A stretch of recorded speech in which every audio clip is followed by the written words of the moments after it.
to introduce us, Megan? Yes, tonight we have Baldwin and Lani Bartelt. Who are going to speak with us about the Brothertown Tribe in the 1980s.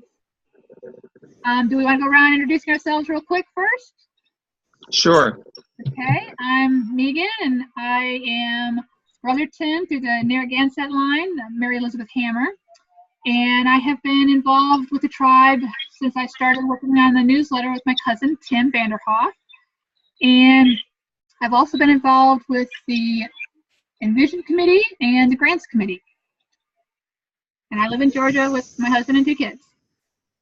Seth? Seth Nelson, I'm Brotherton through Mohegan, Lucinda Burchell. My grandma was on council way back when and grew up kind of learning about things through her and being involved when I could on trips back to Wisconsin and such. And I do the news now and helped on some past grant stuff, and just excited to have these things, and hopefully we can get a few more people joining tonight and out here in Washington State. Gabriel? Hello, I'm Gabriel Casfidel, non-tribal, non-descent, but getting tangled for years via music, shape note singing, hymnody, histories, and yeah, good enough. Okay, and that was Jane Borchett, did you say? Orchard. You may have remembered me more as Jane Wisniewski before my remarriage. In the 80s and 90s, I was a council member, worked on the newsletter, and also worked with Pete Wilson on the cemeteries. So, and my lineage is Johnson Fowler. So you must be in Wisconsin. I'm in Clintonville, Wisconsin. Yes, I'm closer to, actually to Gresham, Stockbridge, Muncie, and the Menominee. Ah, okay. Mark? Yes, I'm Mark Baldwin. I've been involved with Brotherton stuff since 1980. My line is Wiggins and Paul, and we go back to Christiana Ockham. So a lot of Brotherton lines within that.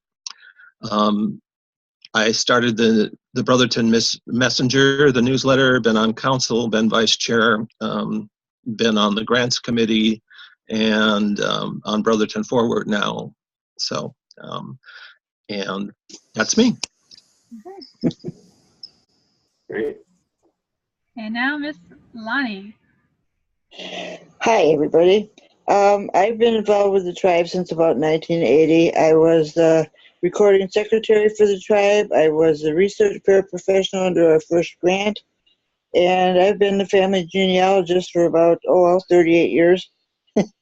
So our lines are Simeon and Sabrina Welch Shelley, so it's Mohegan, Pequot, and Nanacoke Indian. All right.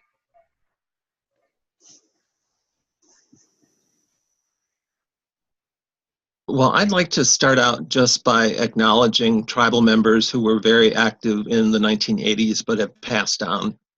The group in Gresham included Anna Jacobs, Curly Robinson, Marie Robinson, Madeline Crow, Ray Hashberger, and Gordon Burr. Folks in Southern California were Harry and Rose Towsey, Phil and Olivia Towsey, Renona Elson, Phyllis Matern, Maynard and Blanche Thompson, Leo Towsey, Vivian Haas, Irma and Boots Sampson, and Ted Stephenson. Are there any others that I should be mentioning, Lani? No, you got the same list I have. Okay. Rudy wasn't involved back then? Yes, it was further on my list. I have other Brothertons didn't live in the state of Wisconsin, and those were Will and Rudy Ottery. There were academics who provided support, who I believe most of them are still with us. Bob Goff, John Turchinesky, Jack Campisi, and Nancy Lurie. And other Brothertons that were active during the 1980s were Phyllis Frederick, Lani Bartelt, Dave Hankwitz, Ed Welsh, Joan Waldvogel. And any others I should be mentioning, Lani? No, that sounds pretty good to me. Okay. I just wanted to make sure that we acknowledge them and the contributions that they've made. Lonnie and I are just two individuals that played a part, but it was a much bigger group of people that gave life and blood to the cause. So I just wanted to acknowledge that. And I'd also like to acknowledge that Rudy Ottery was the first tribal genealogist, because I'm reading a lot of these books and I'm not seeing Rudy acknowledged as our tribal genealogist, and she was. Do you know That's what right. year she was? Pardon She me? was Okay. working on her own book before the 1980s. So she was doing her family genealogy and other genealogy before that. So I don't know exactly when she started. Yeah, I want to say it One was. person. I want to say it was the early '80s, and the other misconception that I'm seeing in some of these books is that she was Brotherton, and it was not her that was Brotherton. It was her husband Will, Right. who was June Easel's brother. Right. Okay. I wanted to approach this by how I first got involved originally. And I was in college at the time, and in 1978, I was trying to get an Indian scholarship to help with my schooling. And so I tried going through the BIA and got nowhere. And so I approached Senator Gaylord Nelson for assistance, and he contacted the acting director of the Office of Indian Education, and the guy there was Don Fosdick.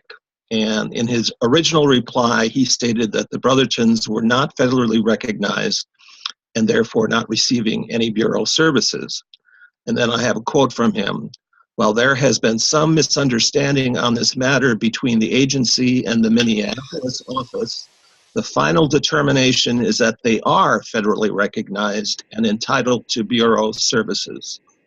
They urged me to follow normal application procedures in Ashland, Wisconsin for scholarship this fall. Well, that was a temporary ruling. And what I did is I did apply, and I did get a scholarship for a semester. And then after that semester, they determined, or they made the determination, I was the wrong Mark Allen Baldwin. There is another Mark Allen Baldwin in the Brothertown Tribe, and he had more Indian blood than I did. So I was then not eligible to receive the scholarship, and so that was discontinued. An interesting thing to note is I got a subsequent letter in March of 1980 where John Geary is saying that the previous letter was in error, that the Brotherton community is not federally recognized, but certain Brothertown community members who are 1/2 or more Indian blood may have been determined to be eligible for service from the Bureau due to their status as Indians, but not based on any determination of eligibility as members of a recognized tribe. They attached a list of tribes that are recognized. They said the Brotherton roles were available at the Ashland Great Lakes Agency, and they said that if there was an authorized person, they could request those roles to be not delivered, but given to them. And I provided them a list of Brotherton names that I had, and they said that they would contact the Brothertons and let them know how to petition for federal acknowledgement. Now, this is not to say that this is the only way this started, because my understanding is that Anna Jacobs began on her own, probably before this, trying to start the effort to petition for acknowledgement. I think it was either Gordon Burr or Ray Hashberger that had encouraged her to do that. So the group in Gresham had started, I believe, even earlier than this, and was working on that process. You were in Fond du Lac, Mark? I'm sorry? Where were you? Fond du Lac? No, this was up in Gresham. Okay, so you wrote your letter in Gresham? I'm sorry, I'm not getting. Did you write your letter from Gresham, or where were you? No, I lived in Sheboygan at the time, and I was attending school in UW La Crosse.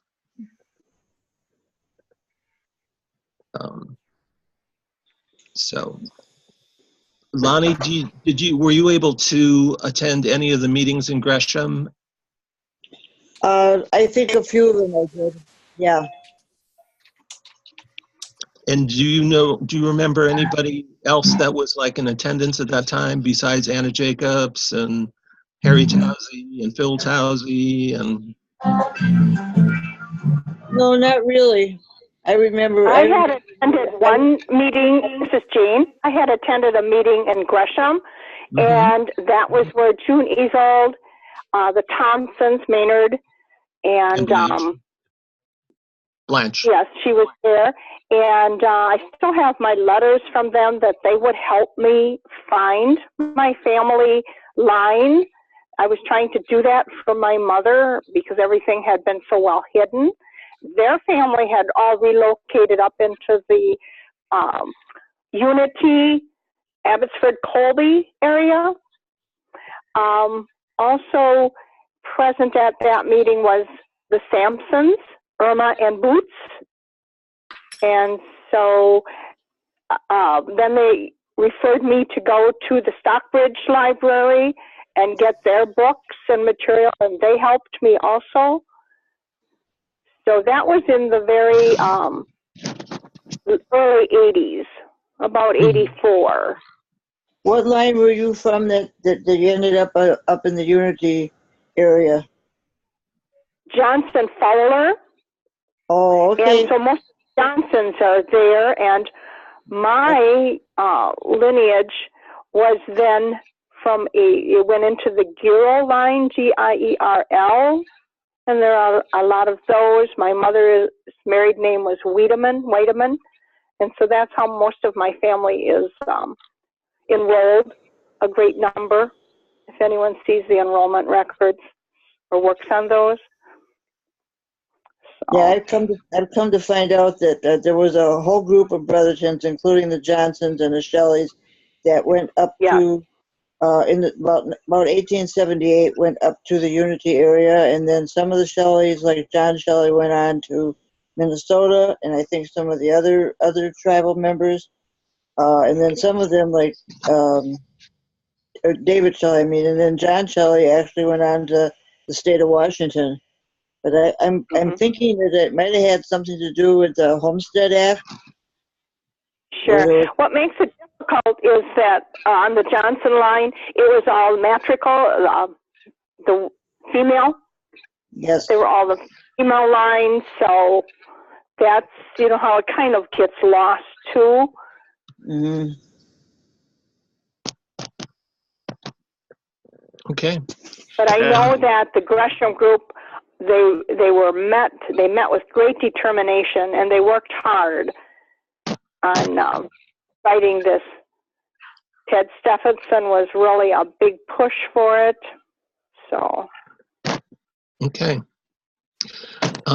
Getting back to the 1981, in September, there was a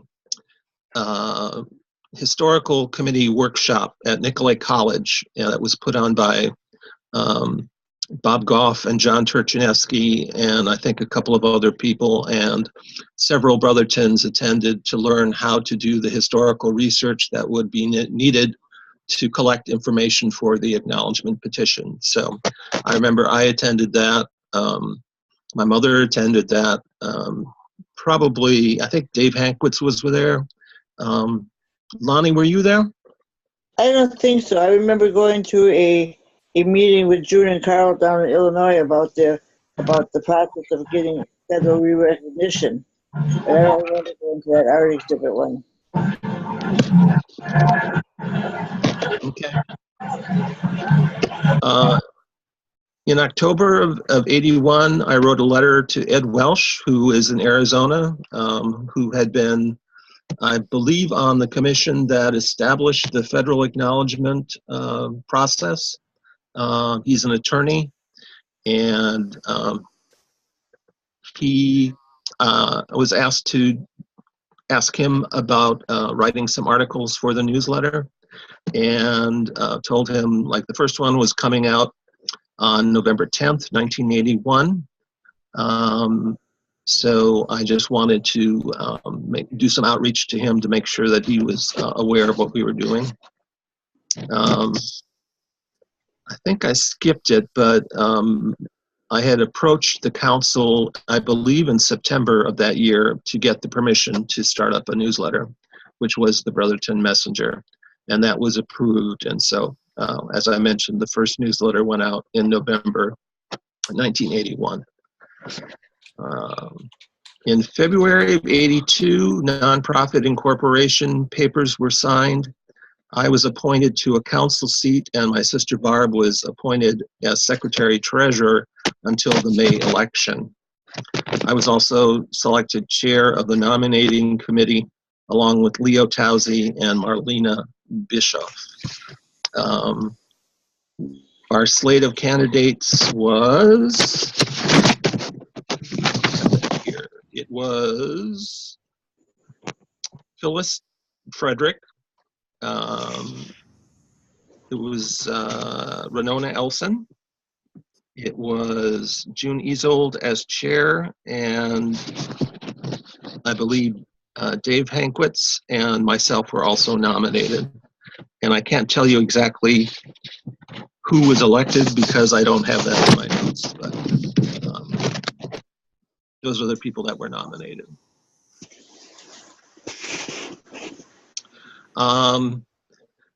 In 1982, it was pointed out that that was the year of our 150th anniversary in the state of Wisconsin. And so folks were interested in holding some sort of ceremony. And this was really the brainchild of Bob Goff. I met with them in February of that year with Phil and Chris, or Olivia Towsey and Bob Goff, to suggest how we might go about doing that. They wanted to make sure that the governor was at the presentation and try and get some Calumet County representative to introduce legislation recognizing the contributions of Brothertown Indians in the past 150 years.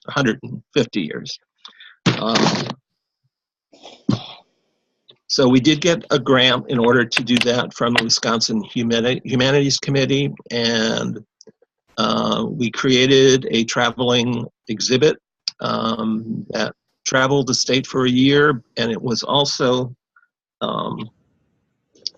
displayed at the ceremony. I believe it was in July of 1982.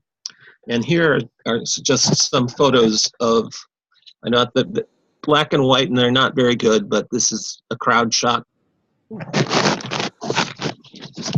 This is a shot of, I believe it's Olivia. No, that's Phil Towsey. A little higher toward the lens. Yes, better. Thank you. Phil Towsey.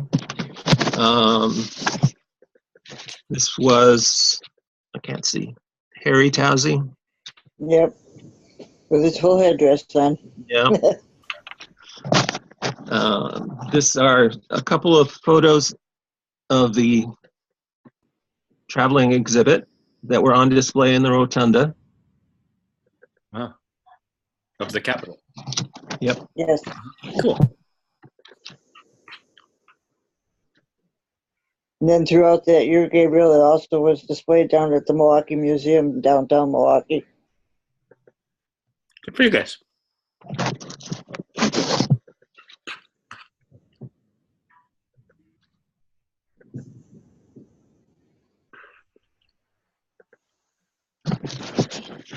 And this was Gervais Hefner, who was Calumet County Supervisor or the state legislator, I believe. And he's the one that sponsored the legislative commemoration legislation.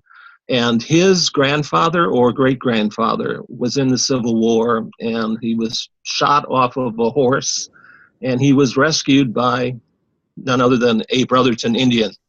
So that was written into the proclamation that he was grateful to the Brothertown Indians for saving his great-grandfather. Wow. This is a picture with Phyllis Frederick and Governor Lee Dreyfus. And I'm not sure if that's Chairman Paulus or whether this is the Menominee chairman, but it was one of them in front of the exhibit. Is this Phyllis Frederick? Is this Bill and Krista's daughter? Yes. Okay, that's what I thought. And then here was Governor Dreyfus making presentation. And then this is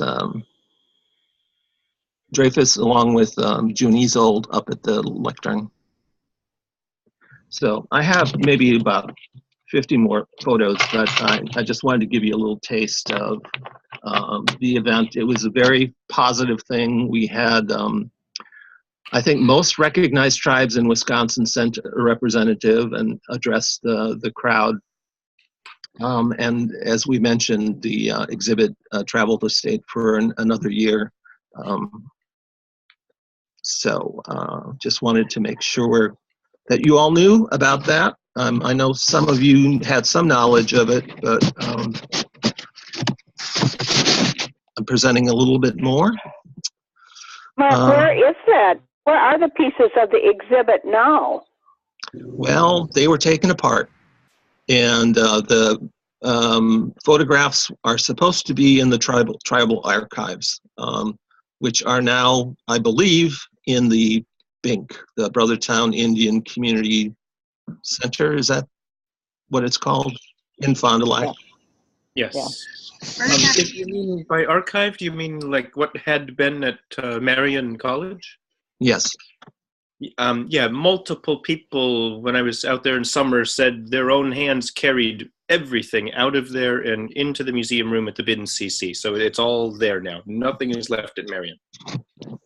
Yeah, and I have pictures of when we actually put it in Marion College. Oh, cool. There is a black briefcase in the museum at the center in Fond du Lac that I donated to the tribe about 3 years ago.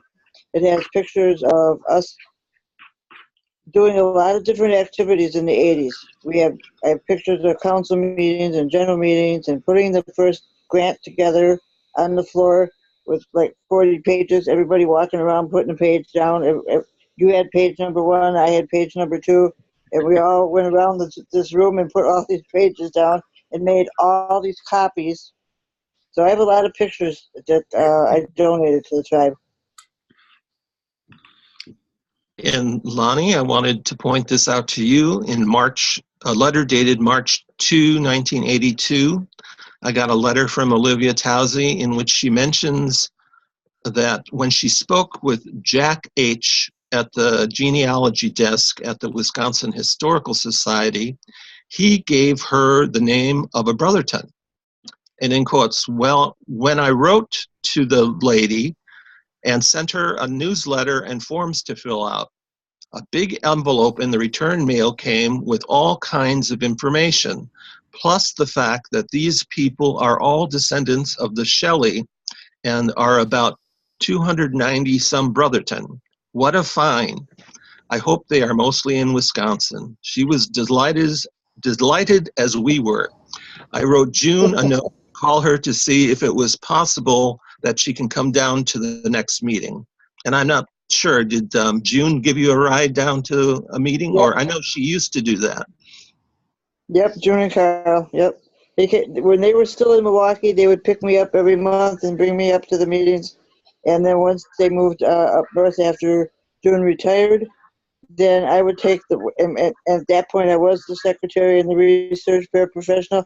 I would take the Trailways bus from Milwaukee up to Fond du Lac, and June and Carl would come over and pick me up and take me over to the office, and we'd work on research materials throughout the day on Friday, and then Saturday we'd have the tribal council meeting in the morning, and then the tribal general meeting in the afternoon, and then June and Carl would take me back to the bus station and drop me off, and I would take the bus back to Milwaukee. And I did that for many years. And this one's for Seth. On March 15th, 1982, I got a letter from Phyllis Frederick where she mentions that Renona Elson was chosen to attend a tribal archives workshop at UW Stevens Point, and noticed that Renona was also working with Rudy Ottery on genealogy. Very cool. And in March of '82, I went along with Harry Towsey and Marie Robinson to a meeting of Great Lakes Intertribal Council. It was because we wanted to become associate members of the council, and apparently there was some disagreement among the members, and so we wanted to come and make a presentation. And at that point, we were introduced by Rick St. Germain, and John Paulus of the Oneida introduced himself and said he was willing to help us.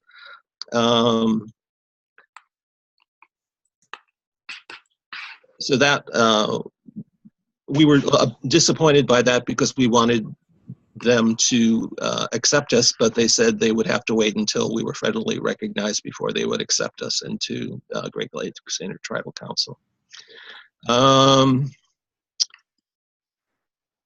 Okay, I think I already talked about that. Yeah, as far as the election in '82, I was right. The nominating committee nominated Phyllis Frederick, Dave Hankwitz, me, and Renona Elson as candidates. Nominated from the floor were Jim Schneider, Marie Robinson, Curly Robinson, Joe Dodlinger, and Lani Bartelt. June Isold was nominated as the chair.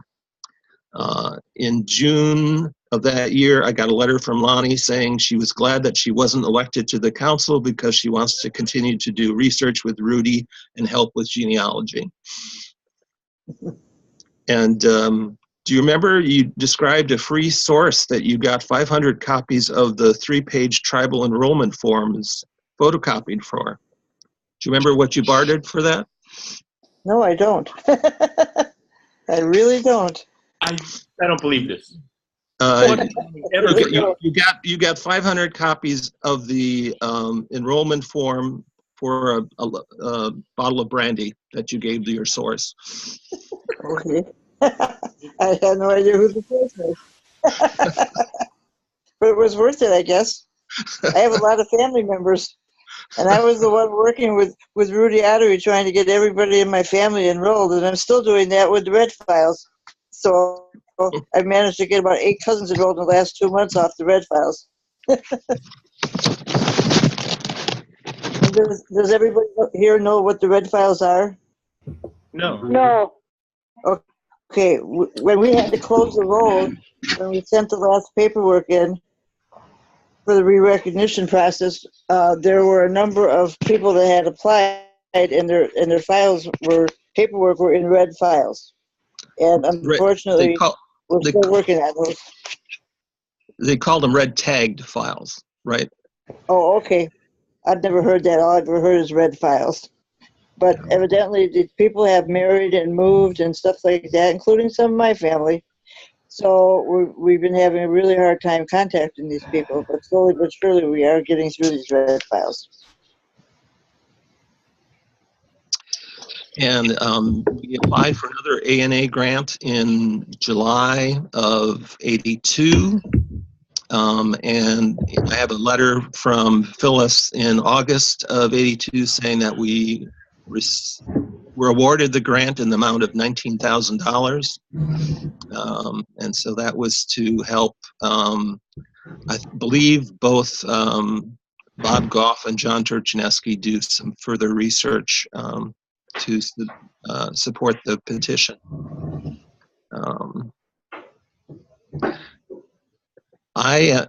In early '83, I wrote a letter to June that I was getting spread too thin, serving as newsletter editor, councilman, grant writer, and history committee member. And I told her I wanted to focus just on being the newsletter editor, and that I intended on resigning as a council member in 1983. And one of my frustrations was the lack of interest of Fond du Lac Brothertons. The meeting had been moved to from Gresham to Fond du Lac because there were so many more Brothertons in the Fond du Lac area. And my frustration was that they weren't participating, they weren't attending meetings, they weren't doing things to help in the way that I felt that they should be. So that was one of my personal frustrations. And here I have the letter. Right back, people. I'll be right back. Okay.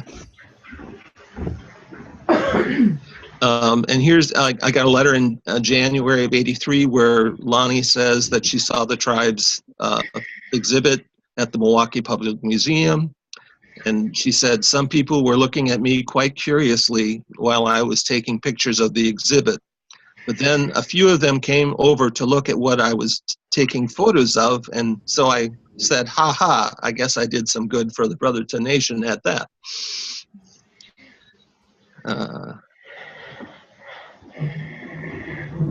Also, in February, I had some concerns about how the history committee was operating, and so I had sent some suggestions to June on how things might be improved. Also, in July, I sent a letter to her about making suggestions on things that could be done to increase the participation of Fond du Lac Brothertons. And one of the main suggestions was that June should get out among the people. She should call them, stop by their houses, drop off material. I mean, we had the proclamations from the 150th anniversary. We had, a one-page brochure that described what we were doing. So I really stressed that I thought it was important for her to do that. And in a follow-up letter, I got from June saying she had started that and her reception had been very good. She was very pleased with that. I was glad that she was taking action to try and do that. All right, I'm back. I'm sorry? I said I'm back. I had to leave for a few minutes. Oh, I just read your the letter I got from you, seeing the exhibit at the Milwaukee Public Museum. Oh. And how you were saying you were taking photos of it, and folks came by and to take a look at what you were photographing, and so you actually got them interested in the Brotherton. Oh, okay.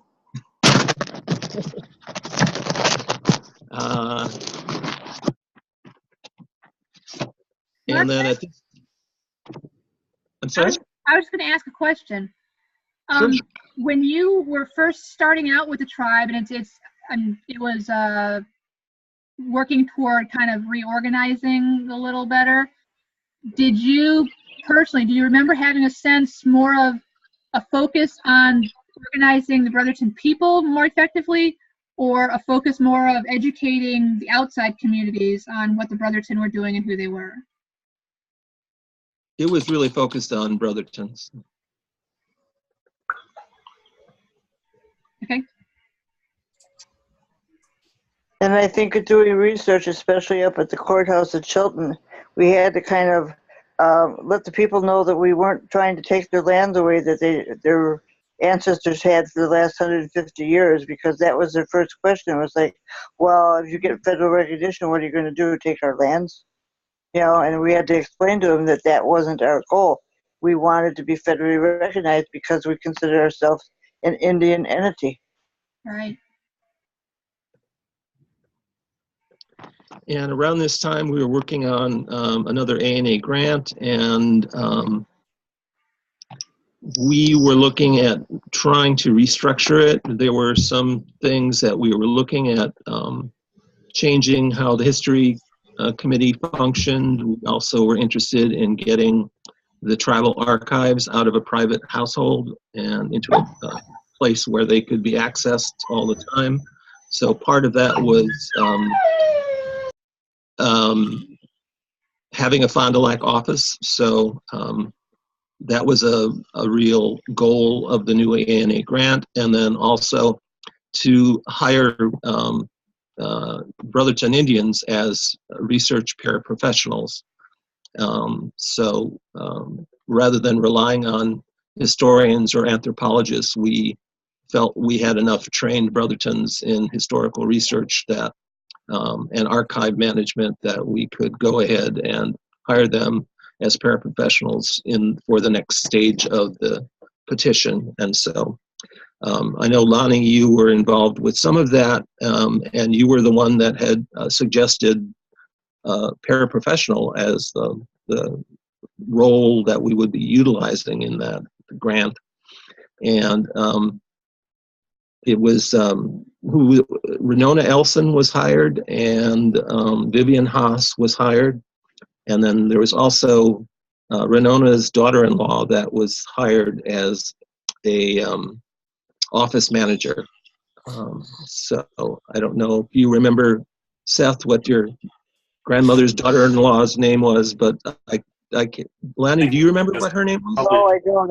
I'm always thinking Renona was the office manager, but you're right. I don't remember. I think it was Jane. Yeah, Jane. Yep, that sounds familiar. No, I don't. No, I don't. I wasn't working with them at that time. Hello? Yeah. Okay. Did you hear me? I was not working with the council at that time. We hear that. Okay. I think it's a different Jane, isn't it? I think so too. Yeah, I think that's the confusion. Yeah. Okay. So we did get that grant. We were able to open up the Petition Coordination Center in Fond du Lac, and as I mentioned, hire those folks. And I believe these grants were a year at a time, but I believe we got at least 2 or 3 in a row, so that Petition Coordination Center was open for at least that length of time. Do you remember, Lani? Yeah, I think so too. I think you're right, Mark. Okay. And I have here the grant employees started the week of November 3rd, 1984. And also Jack Campisi was contracted to do some work under the new ANA grant. I have in 1988, I have a little bit of a gap here between 1985 and 88. But I have that the amended bylaws were sent out to tribal members on January 24th, 1988, and that comments must be sent to the council by their March 19th, 1988 meeting. And as of January 11th, 1988, 1,363 members have met enrollment requirements and are listed on the rolls. And they were still holding meetings up in Gresham in the summer, and there one in 1988 was scheduled for August 20th.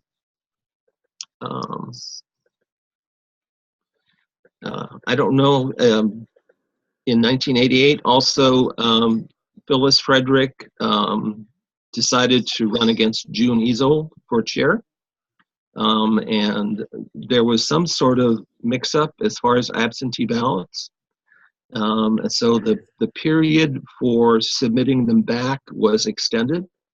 And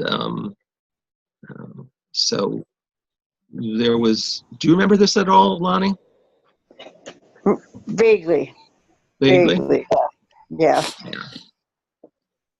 Anyways, June was victorious, and so also at this time, Orbis came. There was Orbis report, which was like a outside consulting firm that evaluates A&A grantees, and so they came and took a look at what we were doing and sent a report back, and so it was a very good report.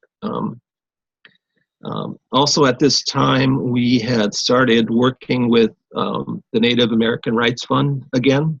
They had been involved with us earlier on. Our Linda Locklear had started their work with us several years before, but she had moved on. And so now we were dealing with Faith Russell, and they were taking a look at litigation and whether or not there was some sort of court case that we could be pursuing. And so they were looking at the 1839 Citizenship Act, the court case Fowler versus Scott, and then also Lot 9. I don't know, Lonnie, if you remember Lot 9, but that was the one where the feed mill was. And there was some question as to whether that had actually gone out of Brotherton hands. So there was a lot of title research that was done on that. But in the end, and this was about end of 1989, beginning of 1990, I know Jack Campisi and Faith Russell made a presentation to the tribal council saying they did a lot of research and they reported on all the stuff that they did, but they weren't really recommending. They didn't think there was a case for litigation. So, and they also said that the 1839 Act could well be looked at by the federal government as an act of termination. And so if that's the case, they wouldn't even look at a federal acknowledgement petition. So that would leave the only option of pursuing restoration legislation. So I think that came as a big shock, and but from what I understand is that the council, thanked them and decided, well, we don't have their funding, we don't have the resources to pursue restoration legislation, so we're going to continue with the federal acknowledgement route, and hopefully that will be accepted. And I think the problem was that we were the understanding that, having been told once that our petition wasn't good enough, we needed more documentation, that they were still looking at us as though we could be possibly federally re-recognized. Right, and then they asked for additional material numerous times. Yes.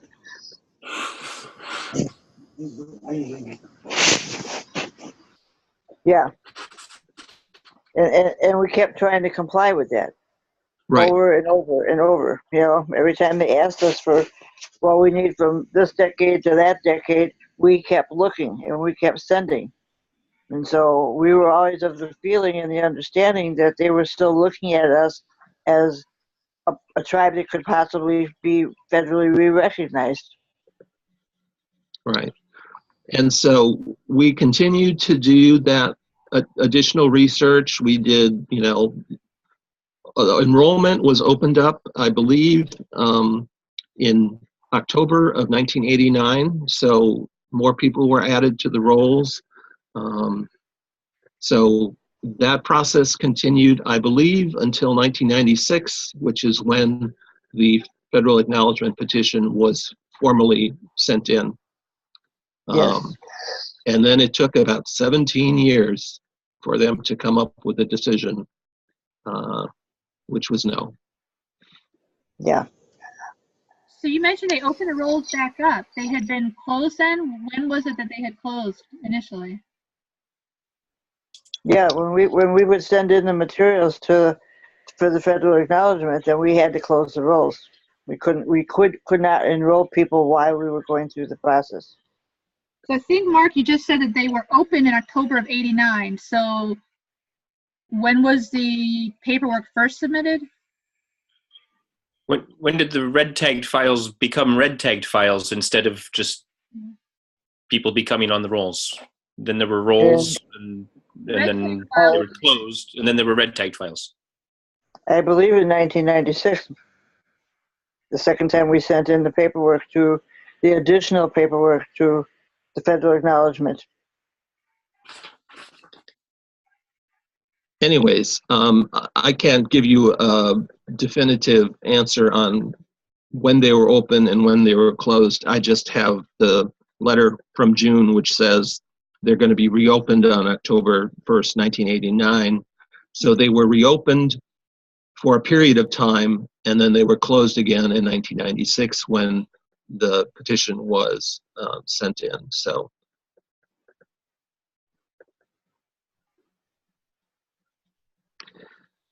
that's what I've got. Do you have questions, anybody, for either Lani or me? Or Lani, do you have more you would like to say? No, I think you've been very organized, Mark. I think you've pretty much covered all the bases. Mark, I didn't hear, where are you now living? I'm in Oakland, California. Okay. And one of the greatest things you did the Calumet Cross, did you not? The silver one, the pattern? No, that was Rudy Ottery. Oh, I thought that was something that you had started. Okay. No, I started the newsletter. Okay. And we have three of the four newsletter editors right here. Seth and Megan and me. We're only missing Tim Vanderhoff. Well, there was Doug Foy and Mary, can't remember her name, did it just before Tim. And I was working with Doug Foy at the time, too, along with the person who was our, what would I call him, the manager down at the office at that time. I just don't recall his name any longer. But we did it for several years. It wasn't Dennis Grammons, was it? Pardon? I said it wasn't Dennis Grammons, was it? No. I know he had been in. So this person that we were able to get with one of the grants as the office manager. Do you recall his name? I have all of my records in the basement file drawers, so I haven't looked at them for years. No, I don't. But this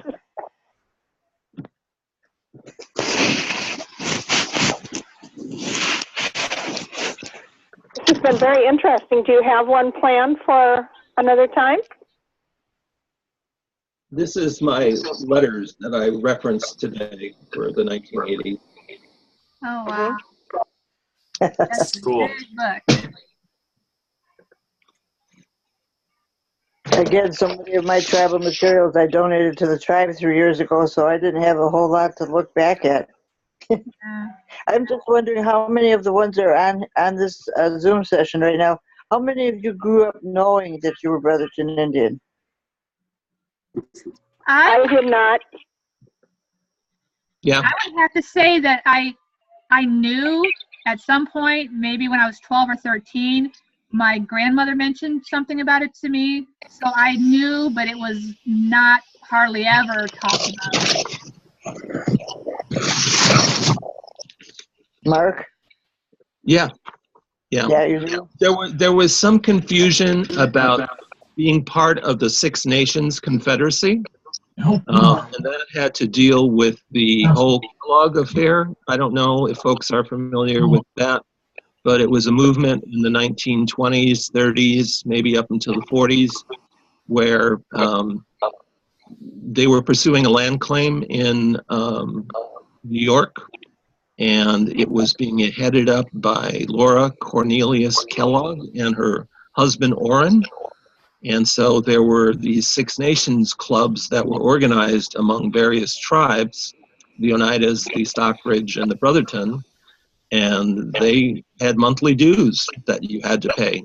They came and collected monthly dues, and to be part of that Six Nations Club and to be, eligible to receive any payouts from the success of that lawsuit. But obviously that lawsuit never materialized, and a lot of Brothertons lost all of their savings. And one story I remember June telling me was that she can remember where Warren Kellogg would show up in his white Oldsmobile and drive onto the family farm north of Fond du Lac or near Fond du Lac. I don't know if it was north or south. But, and so her mother would have to go and get the egg money and give it to him to make that month's payment. Well, the reason I asked is because I started doing my family history in 1980, and I had no idea that I was Brotherton Indian. It was never talked about in my family, and I had 3 great aunts left at the time when I started this. And my oldest great aunt swore up and down she didn't know nothing about nothing, had anything to do with Indian. And then after she died, her son called me and said, "When's the next time you're coming up in the Unity area?" And I told him, and he said, "Good, you have to come over here by us," because I found all these Kellogg papers from my mother that were buried in a box in her closet. So they knew, the older generation, I think, knew that they were Brotherton Indian, but it just seemed to me like it was in that age where if you told anybody you were Indian, you didn't get the better housing or you didn't get the better job, or, so they just didn't talk about it. And I had one cousin that was in his probably 50s at the time. He came up and he was very irate at me at a reunion saying, I don't like this Indian stuff. I don't care about this. I don't want to have nothing about it." And then 5 years later, he was handing me a check for $500 and telling me he was really sorry. And all of his kids and grandkids are now enrolled. So, but it was a real learning experience for my family because I had to explain the whole Shelley Johnson background to them because they had no idea. So, and that's why I think I started out as being part of the history committee with Phil and Chris Towsey, and then later on being the research paraprofessional at the office that would take all the materials in from the other researchers and put them in the criteria that they belonged in. And, and I knew more and more about my family, and I'm still here. It's 38 years later, and I'm still getting people on Ancestry.com coming out of the woodwork saying, "Hi, I'm your cousin," and telling me a whole big story, and I never even knew about them. So it's amazing. Yeah. Any other questions?